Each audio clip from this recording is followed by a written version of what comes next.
చలిలో మేడ మీద పడుకునే పక్షులు. పగలు కొంచెం ఎండగా ఉన్నా రాత్రులు ఇంకా చలిగానే ఉన్నాయి. చిచ్చుకాకి తన ఇంటి మేడ మీద నిలబడి ఆకాశాన్ని చూస్తోంది. చిచ్చుకాకి గాలి పీలుస్తూ, అబ్బా, కింద ఇంట్లో ఒక్క పోసొస్తుంది. ఈ రోజటి నుండి నేను మేడ మీద పడుకుంటాను. ఆకాశం నా దుప్పటి, నక్షత్రాలు నా లైట్లు. ఎంత రొమాంటిక్ గా ఉంటుందో. చిన్నుకాకి కింద నుండి అరుస్తూ, అమ్మో, రాత్రికి చలి వేస్తుంది, దోమలు కుడతాయి, కింద పడుకుందాం రా. ఒరేయ్, నీకు రొమాన్స్ తెలియదు, ఎంజాయ్మెంట్ తెలియదు. మనం పక్షులం, ప్రకృతి ఒడిలో పడుకోవాలి. ఆ 4 గోడల మధ్య పడుకుంటే ఊపిరాడతరా. పైకిరా, నీకోసం నేను స్పెషల్ టెంట్ కూడా ప్లాన్ చేశాను. టెంటో అదెక్కడుంది? అదొక ఇన్విజిబుల్ టెంట్ రా. గాలి మాత్రమే వస్తుంది, చలి రాదు. నా లాజిక్ నీకు అర్థం కాదులే, రా. నాకు భయమమ్మా, దయ్యాలు వస్తాయేమో. నిన్ననే పన్ను చెప్పాడు, మేడ మీద తెల్లటి ఆకారం తిరుగుతుందట. దయ్యాలా? నన్ను చూస్తే దయ్యాలే పారిపోతాయి. అది బన్నుగాడి భ్రమ. రారా. చిచ్చుకాకి బలవంతం మీద చిన్నుకాకి కూడా మేడ మీదకొచ్చాడు. చిచ్చుకాకి 2 పాత చేపలు కొన్ని దీంట్లో వేసింది. పక్కన ఒక వాటర్ బాటిల్, దోమల బ్యాటు పెట్టుకుంది. పక్కింటి తుని పిచ్చుక మేడ మీద బట్టలారేస్తుంది. చిచ్చుని చూసి ఆశ్చర్యపోయింది. ఏంటి చిచ్చు, మేడ మీద మకాం వేశావు? ఇంట్లో గొడవ, బయట పడుకుంటున్నావు? గొడవ గాత్తుని, ఇది స్టార్ గేజింగ్. పగలు ఎండలో తిరుగుతాం, రాత్రి చల్లని గాలిలో పడుకుంటే ఆరోగ్యం బాగుంటుంది. నువ్వు కూడా రా, బుజ్జిని తీసుకొనిరా. మనం అంత్యాక్షరి ఆడుకుందాం. ఓడిపోయిన వాళ్ళ పాట పాడాలి. అమ్మో, నా వల్ల కాదులే చిచ్చు. ఇప్పుడు గాలి బాగుంది కానీ అర్ధరాత్రి చలి పుడుతుంది, పైగా మంచు కురుస్తుంది. రేపు పొద్దున్నే లేచేసరికి నువ్వు ఐస్ కాకైపోతావు. అప్పుడు నిన్ను కరిగించడానికి నేను వేడి నీళ్లు పోయాలి. నువ్వెప్పుడో నెగటివ్ గానే ఆలోచిస్తావు. నా బాడీ హీట్కే మంచు కూడా ఆవిరైపోతుంది. చూడు, ఈ రోజు నేను ఎంత హాయిగా నిద్రపోతాను. కావాలంటే రేపు ఉదయం నా ఫ్రెష్ ఫేస్ చూడు. బుజ్జి పిచ్చుక కింద నుండి, అట్టా జాగ్రత్త, రాత్రిపూట కపిలాలు తిరుగుతున్నాయి. నిన్ను చూసి తమ ఫ్రెండ్ అనుకుని ఎత్తుకుపోతాయి. నువ్వు కూడా నల్లగా ఉంటావు కదా. నా అరవయ్యవే బుజ్జే, గబ్బిలాలు నా ఫ్యాన్స్. అవి నన్ను డిస్టర్బ్ చెయ్యవు. మీరు వెళ్ళి ఇంట్లోకి రానివ్వకుండా తలుపులు వేసుకోండి. Good night. టోనీ పుచ్చి నవ్వుకుంటూ కిందకెళ్ళిపోయారు. చిచ్చు చిన్ను మేడ మీద పడుకున్నారు. రాత్రి 10 గంటలు. చల్లని గాలి వీస్తోంది. ఆకాశంలో చంద్రుడు ప్రకాశిస్తున్నాడు. చిచ్చుకాకి ఆనందంగా పాటలు పాడుతోంది. జాబిల్లి కోసం ఆకాశమల్లే వేచాను నీ రాకకై. అమ్మో, ఆపు, నీ పాటకు దోమలు కూడా పారిపోతున్నాయి. నాకు నిద్ర వస్తుంది. ఆ చంద్రుడు కూడా నిన్ను చూసి మేఘాల వెనక్కి పారిపోయాడు చూడు. పాడుకోరా. ఈ గాలి చూడు ఎంత ఫ్రెష్ గా ఉందో. ఏసీ కూడా పనికిరాదు, ఇది నేచురల్ ఏసీ. అవునమ్మా, గాలి బాగుంది కానీ దోమలు కొడుతున్నాయి. ఎందాకటి నుండి నా కాలు మీద ఒకటి డాన్స్ చేస్తుంది. నా రక్తం తాగేస్తున్నాయి. దోమలే కదా, అవి మన చుట్టాలు. కొంచెం రక్తం తాగి వెళ్తాయిలే. దాన కూడా ఉండాలి. కావాలంటే ఆ దోమల బేటతో ఒకసారి ఊపు. అర్ధరాత్రి 2 గంటలు. పరిస్థితి మారింది. చలి తీవ్ర రూపం దాల్చింది. మంచు కురవడం మొదలైంది. చిచ్చుకాకి చాప మీద ముడుచుకుని పడుకుంది. ఆమె మీద ఉన్న చిన్న తుప్పటి చలిని ఆపలేకపోతుంది. చిన్నుకాకి పళ్ళు కొరుకుతూ, అమ్మో, చలి, నా ముక్కు గడ్డ కట్టింది, నా కాళ్ళు ఐస్ ముక్కలా అయ్యాయి. చిచ్చుకాకి తాను కూడా వణుకుతూ పాత పేపర్ కప్పుకుంటూ, అచ్చా, అరవక, ఇది చలి కాదు, కూల్ బ్రీజ్. ఎంజాయ్ చెయ్యి, ఇది మన బాడీని గట్టిపరుస్తుంది. అప్పుడే గుయ్యమని శబ్దం వచ్చింది. ఒక పెద్ద దోమల దండు వాళ్ళ మీద దాడి చేసింది. అవి చిచ్చుకాకి చెవిలో రై రైమని శబ్దం చేస్తున్నాయి. అమ్మో, ఇవి చుట్టాలు కాదు, శత్రువులు. నన్ను పెడుతున్నాయి. ఇవి దోమలు కాదు, డ్రాకులాలు. ఒరే పోండి, షా, నా రక్తం చేతగా ఉంటుంది. తాగకంటిరా. నా దగ్గర దోమల బేట ఉంది, జాగ్రత్త. చిచ్చుకాకి దోమలను తరమడానికని చేతులూపుతోంది. ఆ ఊపికి పక్కనున్న వాటర్ బాటిల్ కింద పడింది. మూత లూజ్గా ఉండడంతో నీళ్లు మొత్తం చాప మీద, చిచ్చుకాకి మీద పడ్డాయి. అమ్మా, వరద వరద, నా పక్క తడిసిపోయింది. సన్నీళ్ళు బాబోయ్, ఎవరో నా మీద బకెట్ నీళ్లు పోసారు. ఇప్పుడు చలికి తోడు తడి కూడా చేరింది. చిచ్చు చిన్ను గడగడా వణుకుతున్నారు.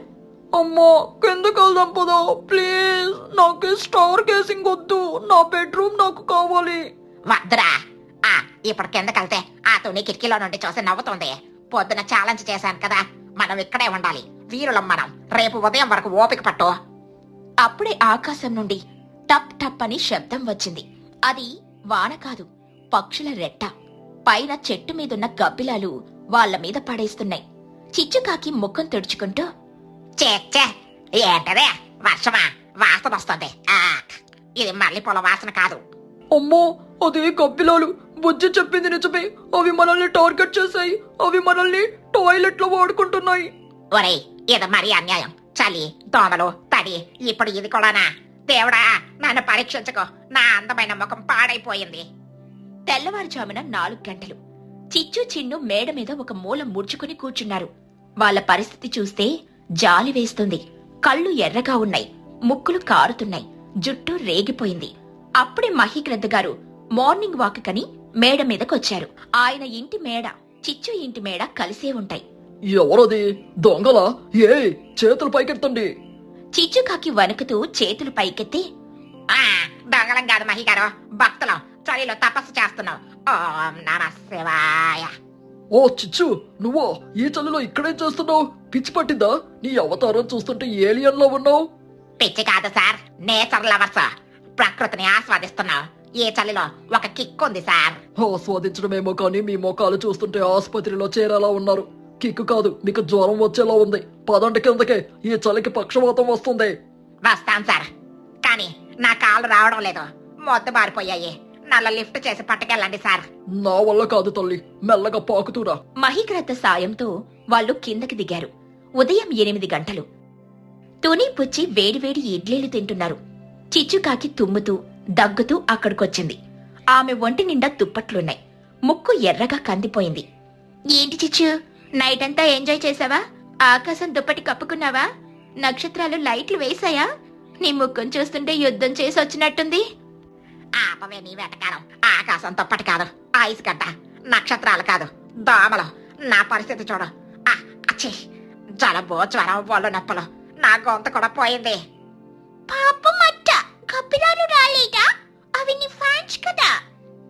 వచ్చాయి. వచ్చి నా మీద అభిషేకం కూడా చేసి వెళ్ళాయి. చిచ్చి, ఆ వాసన పోవడానికి 10 సార్లు స్నానం చేశాను. ఇక గబ్బిలాల ముఖం చూడను. చోటు చిలుక అక్కడికొచ్చి, ఏమైంది చిచ్చు, కళ్ళు ఎర్రగా ఉన్నాయి. రాత్రంతా సినిమా చూసావా? సినిమా గాదులే చోటు, హర్రర్ షో. చలి, దోమలు, గబ్బిలాలు, త్రిబుల్ ధమాకా. ఇక జన్మలో మేడ మీదే పడుకోను. నా ఇల్లే నాకు స్వర్గం. బెడ్రూమ్ లో ఉన్న సుఖం బాల్కనీలో లేదు. అందుకే పెద్దలు చెప్పారు, ఇల్లు ఇల్లు అనిపించుకోవాలి, మేడ మేడ అనిపించుకోవాలి అని.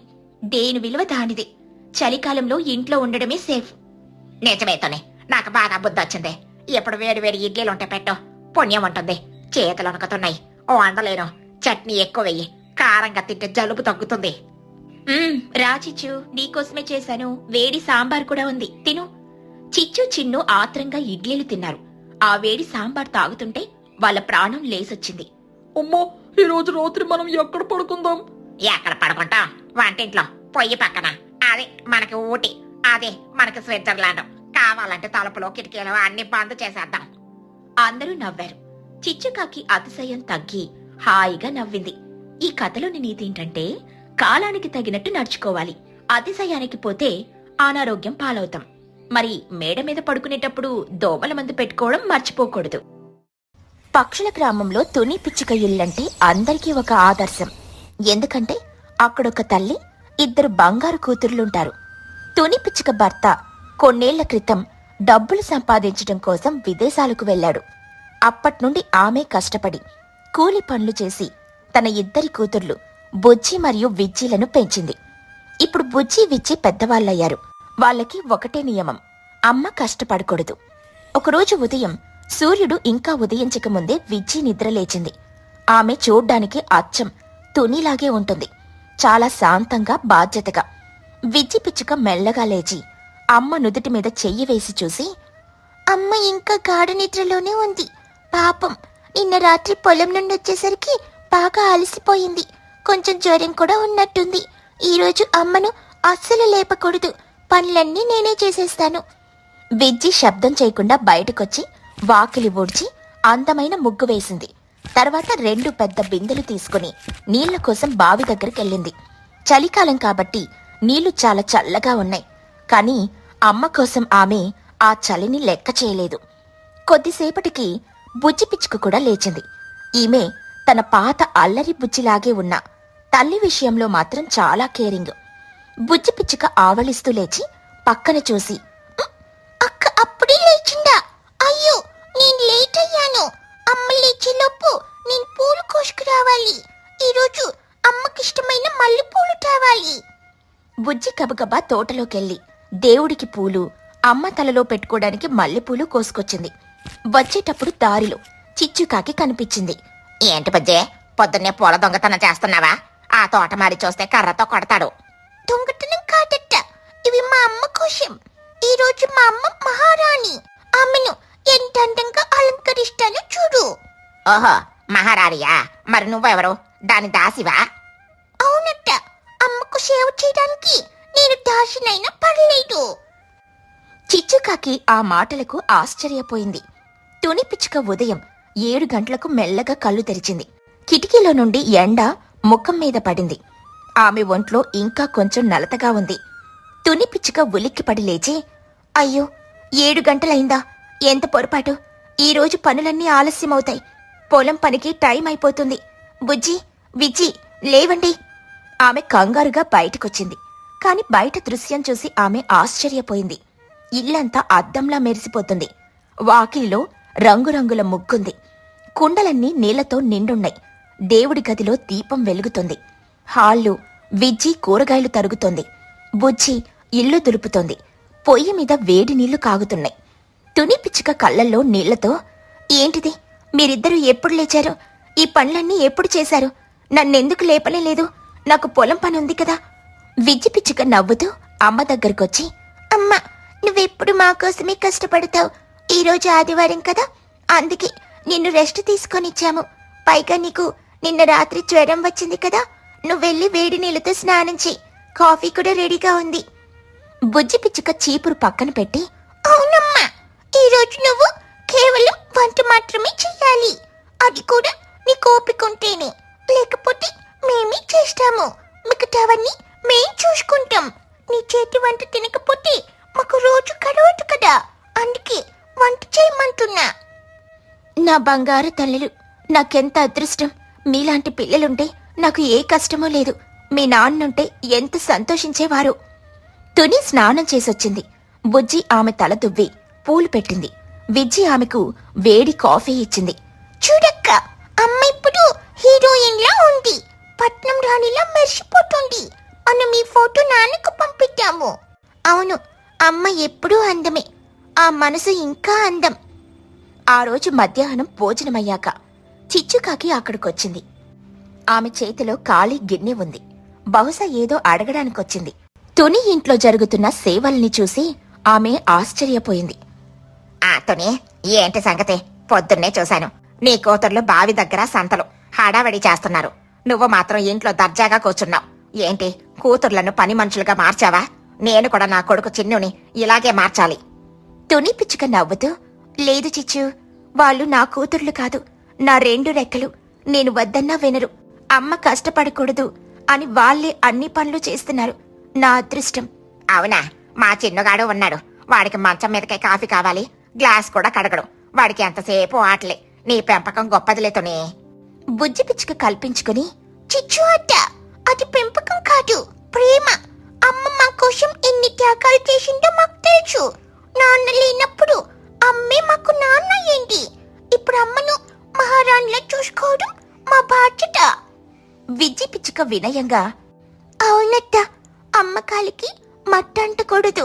అదే మా కోరిక. మీరు కూడా చిన్నుకి చిన్న చిన్న పనులు చెప్పండి. వాడు కూడా నేర్చుకుంటాడు.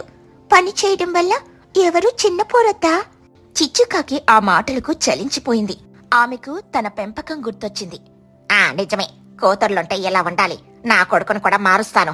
వాడికి రేపటి నుండి చీపురు పట్టిస్తాను. వాడి చేత గిన్నెలు కడిగిస్తాను. సాయంత్రమైంది. తుని పిచ్చుక పొలం పనికి వెళ్లడానికని సిద్ధమైంది. ఆమె కొడవలి తీసుకుంది. సరే పిల్లలు, నేను పొలానికి వెళ్ళాలి. ఆ జొన్నలు కోసుకొనొస్తాను. చీకటి పడుతుంది, వర్షం వచ్చేలా ఉంది. విజ్జి పిచ్చుక అమ్మ చేతిలో నుండి కొడవలి తీసుకుని, ఆకమ్మ, నువ్వు వెళ్ళక్కర్లేదు. నేను బుజ్జి వెళ్ళి కోసుకొస్తాం. నువ్వు చోటు అతతో కబుర్లు చెప్పుకుంటూ ఇక్కడే ఉండు. నీకింకా నీరసంగా ఉంది. డాక్టర్ గారు రెస్ట్ తీసుకోమన్నారు. వద్దు విజ్జి, అది కష్టమైన పని. మీ లేత చేతులు కందిపోతాయి. పైగా అక్కడ పాములుంటాయి. బుజ్జి పిచ్చుక ధైర్యంగా, మా చేతులు కందిన పర్లేదమ్మా, నీ నడుం నొప్పి రాకూడదు. పాములొస్తే నేను రాళ్ళతో కొట్టాను. నా దగ్గర ధైర్యం ఉంది. ప్లీజ్ అమ్మా, మాకు పర్మిషన్ ఇవ్వు. మేం పెద్దవాళ్ళమయ్యాము. పిల్లలిద్దరూ బలవంతంగా తునిని ఒప్పించి పొలానికి వెళ్లారు. వాళ్ళు కష్టపడి జొన్నలు కోసి మోపులు కట్టి తల మీద పెట్టుకుని వస్తున్నారు. దారిలో ఊరి పెద్ద మహిగ్రద్ద గారు వాళ్ళని చూశారు. ఆయన ఆశ్చర్యపోయారు. ఏమో విజ్జి బుజ్జి, మీ అమ్మేది? మీరెందుకు ఈ బరువులు మోస్తున్నారు? ఇది చిన్నపిల్లలు చేసే పని కాదు కదా. మీ అమ్మకు ఒంట్లో బాగోలేదా? విజ్జి పిచ్చుక నవ్వుతూ, అమ్మ ఇంట్లో ఉంది తాతా. అమ్మకు రెస్ట్ ఇచ్చాం. అమ్మకు కొంచెం జ్వరం ఉంది. ఇకపై బయట పనులన్నీ మేమే చేస్తాం. అమ్మ మా కోసం చాలా కష్టపడింది. ఇప్పుడు మా వంతు. మహిగ్రద్ద మురిసిపోతూ కళ్ళజోడు సరిచేసుకుంటూ, తుని అదృష్టవంతురాలు. ఇంత మంచి పిల్లలుండడం ఆ ఊరికే గర్వకారణం.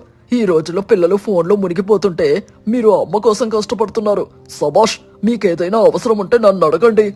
మాకేమొద్దు తాత, మా అమ్మ ఆరోగ్యంగా ఉంటే చాలు. పిల్లలు ఇంటికొచ్చేసరికి తుని పిచ్చుక వాళ్ల కోసం వేడివేడి పాయసం చేసి ఎదురుచూస్తోంది. వచ్చారా తల్లులారా? అయ్యో, ఎంత అలసిపోయారు. రండి, కాలు కడుక్కోండి, పాయసం తిందురు కాని. బుజ్జి పిచ్చుక పాయసం చూసి గంతలేస్తూ, వావ్, పాయసం!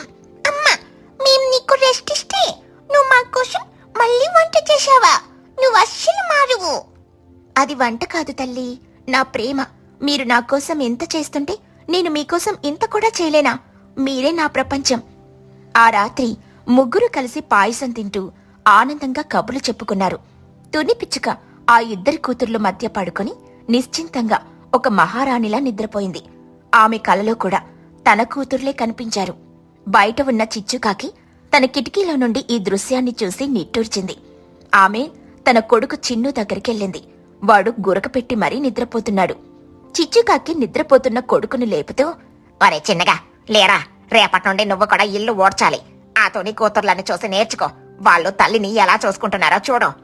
చిన్నుకాకి నిద్రమత్తులో, అమ్మో, నేను కాకిని కదా, నాకు చీపురు పట్టుకోవడం రాదు. అయినా మనం ఆడపిల్లలం కాదు కదా. ఆడ మగ తేడా లేదురా. తల్లికి సేవ చేయడం అందరికీ బాధ్యత. నేర్పిస్తానులే, పడుకో. రేపు నీకు క్లాస్ ఉంది. ఆ విధంగా తుని పిచ్చుక ఇల్లు ఆ ఊరిలో ప్రేమకు బాధ్యతకు ఒక చిరునామాగా మారింది. తునికి ఇక కష్టమంటే ఏమిటో తెలియకుండా పోయింది.